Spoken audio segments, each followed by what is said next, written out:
Kenapa banyak orang suka makan Indomie? Oh, maaf, salah gambar. Gimana enggak?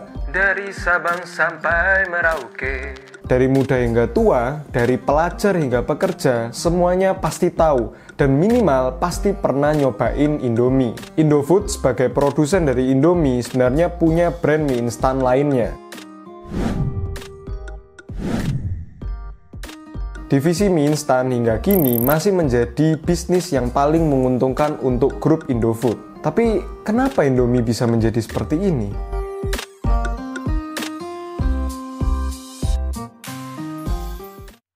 Indomie pertama kali diluncurkan pada tahun 1972 dengan produk Indomie rasa ayam. Dan satu dekade selanjutnya, Indomie varian rasa mie goreng diluncurkan. Dari yang awalnya diragukan, mie instan bisa menjadi makanan yang setara dengan makanan pokok. Nah, Indomie pun juga sering dikaitkan ya dengan makanan untuk anak kos, terutama untuk akhir bulan. Gimana? Ada yang relate? Indomie pun juga menjadi menu andalan wajib untuk banyak warmindo atau warung makan Indomie serta warung-warung lainnya yang ada di pinggir jalan. Rasanya jarang ada ya produk yang punya image dan juga reputasi sekuat Indomie. Sampai nggak jarang juga Indomie ini juga dimasukkan ke dalam banyak paket bantuan untuk korban-korban bencana maupun untuk orang-orang yang kurang mampu. Walaupun di pasar Indonesia ada banyak brand mie instan lainnya, tapi masyarakat kayaknya tetap loyal ya sama Indomie. Hal ini makin mempertegas Indofood sebagai penguasa pasar mie instan di negara kita. Ternyata ya cita rasa itu juga cocok sama orang-orang yang ada di luar negeri. Tak pikir bakal nggak doyan ya makan Indomie. Indofood punya 30 pabrik di Indonesia, Malaysia, Afrika, Timur Tengah, dan Eropa Tenggara, dengan kapasitas produksi sampai 35 miliar bungkus per tahun. Selain itu, Indomie pun juga tetap merakyat di masing-masing negara tujuan. Jadi walaupun pakai nama Indomie,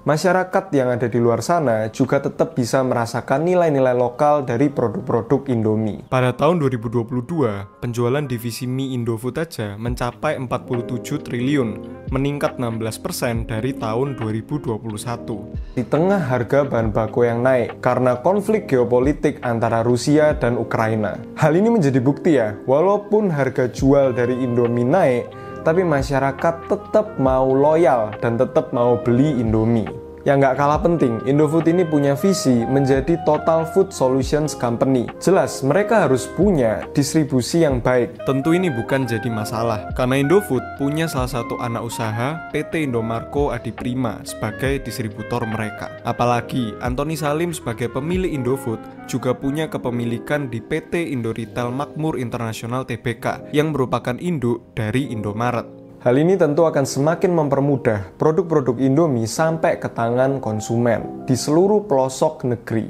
Pada akhirnya, kerajaan bisnis Indofood yang saat ini masih bertumpu pada divisi mie instan akan terus bertumbuh di tahun-tahun ke depan. Menarik ya untuk melihat bagaimana performa dari Indofood ini di masa depan, terutama setelah melihat ekspansi besar-besaran yang mereka lakukan di Timur Tengah dan juga Afrika. Nah, kalau kamu, apa yang sebenarnya ngebuat kamu lebih milih Indomie atau produk-produk Indofood ketimbang brand-brand mie lainnya? Like, share, dan subscribe Ayo Jajan kalau misalnya suka dengan konten-konten kuliner kami. Kami akan terus membuat konten-konten kayak gini, makanya subscribe biar nggak ketinggalan.